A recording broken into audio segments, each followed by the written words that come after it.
Hello friends, మీ ఇంట్లోని ఈ 5 వస్తువులను మాత్రం ఇతరులకు కూడా ఇవ్వకూడదని ఆ లక్ష్మీమాత స్వయంగా చెప్పింది. ఈ 5 వస్తువులు మీరు పొరపాటున ఎవరికైనా ఇస్తే ఆ లక్ష్మీమాత మీ ఇంటి నుంచి వెళ్లిపోతుంది మరియు మీ కుటుంబం సర్వనాశనం అవుతుంది. మరి ఏ వస్తువులు దానం చేయకూడదో ఈ వీడియోలో తెలుసుకుందాం. Let's start the video. రాజ్యంలో ఒక అందమైన నగరం ఉండేది. ఆ నగరంలో గాయత్రి అనే ఒక మహిళ తన భర్తతో మరియు అత్తమామలతో కలిసి ఉండేది. గాయత్రి ఎంతో మంచి గుణవంతురాలు మరియు దయ కలిగిన పతివ్రత స్త్రీ. ఇక గాయత్రి భర్త పేరు వీరేంద్ర. అయితే గాయత్రి తన భర్తను ఎంతగానో ప్రేమించేది. ఆమె తన కుటుంబాన్ని ఎంతో ప్రేమగా చూసుకుంటూ ఉండేది. అలాగే గాయత్రి అందరితో ఎంతో మంచిగా మాట్లాడుతూ ఉండేది. ఆమె ఎల్లప్పుడూ ఇతరులకు సహాయం చేస్తూ ఉండేది. ఇక గాయత్రి దానం చేసే సమయంలో తన చేతులను ఎప్పుడు కూడా వెనక్కి తీసుకునేదే కాదు. ఎప్పుడు ఆమె ఇంటి తలుపు ఎవరు తట్టినా కూడా వారికి దానం ఇవ్వకుండా వారిని వెనక్కి పంపేదే కాదు. అంతేకాకుండా గాయత్రి తన పొరుగు వారికి కూడా ఎంతగానో సహాయం చేస్తూ ఉండేది. ఆమె ఇరుగు పొరుగు వారికి అవసరమైన వస్తువులను కూడా ఆలోచించకుండా దానం చేసేది. దీంతో గాయత్రిని ఇరుగు పొరుగు వారు కూడా ఎంతగానో గౌరవిస్తూ ఉండేవారు. ఒకరోజు గాయత్రి భర్త దుకాణంలో దొంగలు పడి సంపదనంతా దోచుకొని వెళ్లిపోయారు. ఈ విషయం తెలిసిన గాయత్రి భర్త ఎంతో ఆందోళన పడి తన దుకాణానికి పరిగెత్తుకుంటూ వెళ్తాడు. తన దుకాణంలోని వస్తువులన్నిటినీ ఎవరో దోచుకొని వెళ్లారని చూస్తాడు. దీంతో అతను ఎంతో విచారకంగా మరియు నిరాశతో తన ఇంటికి తిరిగి వస్తాడు. ఆ తర్వాత తన భర్తకు జరిగిందంతా చెబుతాడు. ఆ విషయం విని గాయత్రి కూడా చాలా బాధపడింది. ఆ తర్వాత గాయత్రి తన భర్తకు కంగారు పడకండి, ధైర్యంగా ఉండండి అని చెబుతోంది. ఎందుకంటే మన ఇంట్లో మనకు కావలసినంత డబ్బు ఉంది కదా, మీరు మళ్ళీ మన వ్యాపారాన్ని తిరిగి ప్రారంభించండని తన భర్తకు ధైర్యం చెప్పి తన ఇంటి పెట్టె తెరిచి చూసిన గాయత్రికి తన పెట్టె కూడా పూర్తిగా ఖాళీగా ఉంటుంది.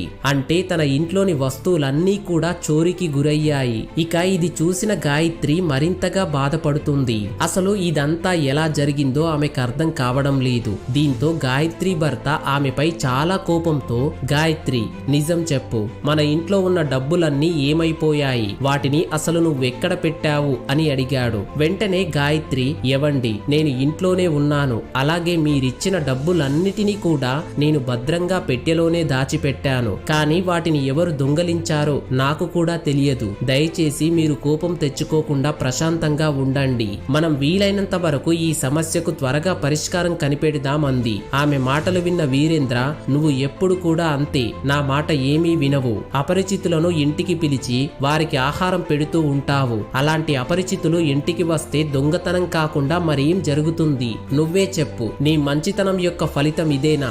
నువ్వు ఇంటికి పిలిచిన అతిథుల్లో ఎవరో ఒకరు మన ఇంట్లో ఉన్న డబ్బు మొత్తాన్ని దొంగలించారన్నాడు వీరేంద్ర. ఆ తర్వాత గాయత్రి అత్తగారు, గాయత్రి, నువ్వు ఎప్పుడు కూడా ఇరుగు పొరుగు వారికి ఇంట్లో ఉన్న వస్తువులని దానం చేస్తూనే ఉంటావు. మనకు వచ్చే సమస్యల గురించి ఆలోచించకుండా అందరికీ సహాయం చేస్తావు. ఇలా దానం కోసం వచ్చిన వారే మన ఇంట్లో దొంగతనం చేశారు అంది.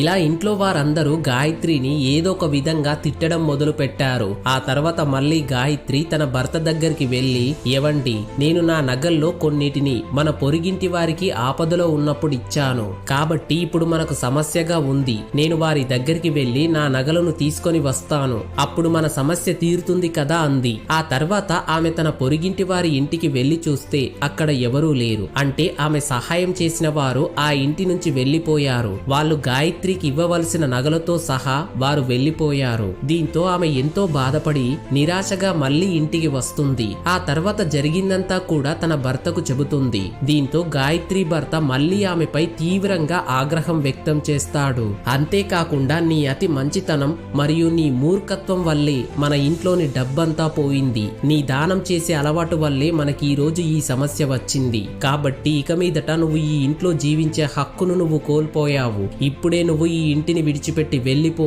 అని చెబుతాడు. భర్త మాటలు విన్న గాయత్రి, ఎవండి, ఈ ప్రపంచంలో మీరు తప్ప నాకెవరూ లేరు. మిమ్మల్ని వదిలి నేనెక్కడికి వెళ్ళాలి అని బాధగా అంది. అప్పుడు వీరేంద్ర, నువ్వు ఎక్కడికైనా వెళ్ళిపో, కానీ ఇక మీదట మాత్రం నువ్వు ఈ ఇంట్లో ఉండటానికి వీలు లేదు. నీ వల్ల నా కుటుంబం అంతా సర్వనాశనమైపోయింది. నువ్వు ఇంకా ఇక్కడే ఉంటే ఇంట్లో ఉన్న మిగతావి కూడా నాశనమైపోతాయని అంటాడు. అంటాడు. గాయత్రి మాత్రం, ఏవండి, దయచేసి ఈ విధంగా అనకండి. నేను ఎలాంటి నేరం చెయ్యలేదు. మీరు లేకుండా నేను ఏ విధంగా బ్రతకగలను? దయచేసి నన్ను ఇంట్లో నుండి గెంటి వేయకండి అని వేడుకుంటుంది. కానీ వీరేంద్ర మాత్రం ఆమె మాటలు అస్సలు వినడు. ఆమెను నిర్దాక్షిణంగా ఇంటి నుంచి గెంటేసి ఈ విధంగా అంటాడు, నువ్వు దయచేసి ఈ ఇంటి నుండి వెళ్ళిపో. ఇక మీదట ఎప్పుడు కూడా మళ్ళీ ఇక్కడికి తిరిగి రావద్దు. అవసరమైతే ఏదైనా నదిలోకి దూకి చచ్చిపో, కానీ నువ్వు మాత్రం మళ్ళీ రావద్దు. నువ్వు ఇక మీదట నాతో పాటు కలిసి జీవించే హక్కును కోల్పోయావని చెబుతాడు. ఇక గాయత్రి కన్నీరు కారుస్తూ తన భర్త ఇంటి నుంచి బయటకు వెళ్లిపోతా ఆమె లక్ష్మీదేవి గుడికి వెళ్లి ఆ అమ్మవారి విగ్రహం ముందు కూర్చొని, అమ్మా లక్ష్మీమాత, నేను ఈ స్థితిలో ఉన్నానంటే నేను నిజంగా ఏం పాపం చేశాను? నేను ఎప్పుడూ కూడా నిన్నే ఆరాధిస్తూ ఉండేదాన్ని కదా, మరి నా ఇంటిని ఎందుకు నువ్వు వదిలి వెళ్లిపోయావు? దయచేసి చెప్పు లక్ష్మీమాత, నేనేం పాపం చేశానో, ఏం నేరం చేశానో, నీకసలు నా మీద ఎందుకు కోపం వచ్చిందో దయచేసి చెప్పమ్మా అని ఏడుస్తూ వేడుకుంటూ ఉంటుంది. గాయత్రి ఆ రోజంతా కూడా లక్ష్మీదేవి గుడిలోనే కూర్చొని ఆలోచిస్తూ ఏడుస్తూ, నా భర్త పరిస్థితికి నిజంగా నేనే కారణం, నాకు నిజంగా బ్రతికే హక్కు లేదు. ఈ విధంగా ఆలోచించి గాయత్రి తన జీవితాన్ని త్యజించడానికి దగ్గరలో ఉన్న నది వైపు వెళ్తూ, లక్ష్మీమాత, ఇప్పుడు నేను నిజంగానే నా ప్రాణాలు తీసుకోబోతున్నాను. అమ్మా లక్ష్మీదేవి, నా భక్తిలో ఏమైనా లోపాలుంటే దయచేసి నన్ను క్షమించు.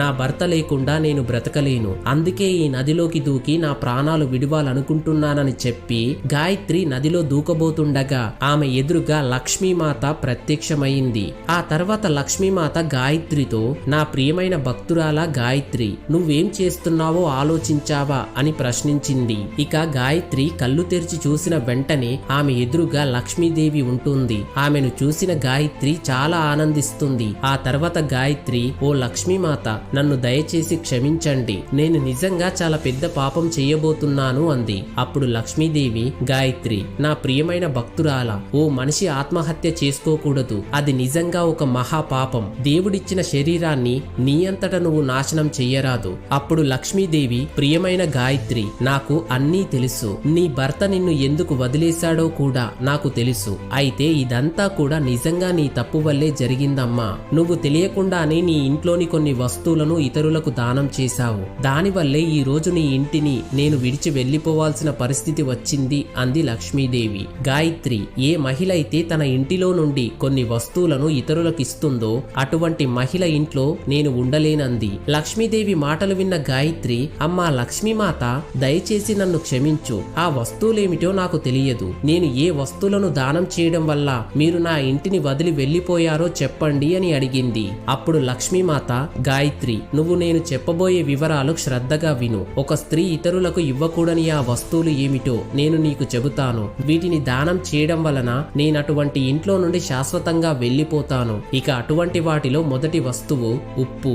ఉప్పు అసలు దానం చేయకూడదు. ఉప్పు దానం చేయడం వల్ల దాన్ని స్వీకరించే వ్యక్తి ఎప్పటికీ రుణపడి ఉంటాడు. అందుకే ఉప్పు తీసుకోకూడదు. ఉప్పు దానం చేస్తే అది శుభం కాదు. ఇక రెండవ వస్తువు చీపురు. చీపురు ఇల్లు శుభ్రం చేసే వస్తువుగా మాత్రమే కొంతమంది పరిగణిస్తారు. కానీ నిజానికి చీపురు లక్ష్మీదేవితో సమానం, అంటే నాతో సమానం. అందుకే అది ఎంతో విలువ కలిగిన వస్తువు. చీపురుని ఇతరులకు ఇవ్వడం అంటే మీ ఇంట్లోని లక్ష్మీదేవిని వాళ్ళకిస్తున్నట్టు లెక్క. ఇలా చేస్తే వారి ఇంట్లో ధనం నిలువ, ఆర్థిక సమస్యలు వెంటాడుతాయి. మూడవ వస్తువు పదునైన వస్తువులు. కత్తి, కత్తెర, చాకు వంటి పదునైన వస్తువులు ఎప్పుడు దానం చేయకూడదు. ఇవి అశుభకరమైనవిగా పరిగణిస్తారు. వీటిని దానం చేయడం వల్ల ఇతరులతో ఉన్న సంబంధాలు తెగిపోయే అవకాశం ఉంటుంది. ఇంట్లో గొడవలు జరిగే అవకాశం ఉంటుంది. చెడు శక్తులు ఇంట్లోకి ఆహ్వానించినట్టవుతుంది. కాబట్టి ఈ వస్తువులు ఎప్పుడు దానం చేయకూడదు.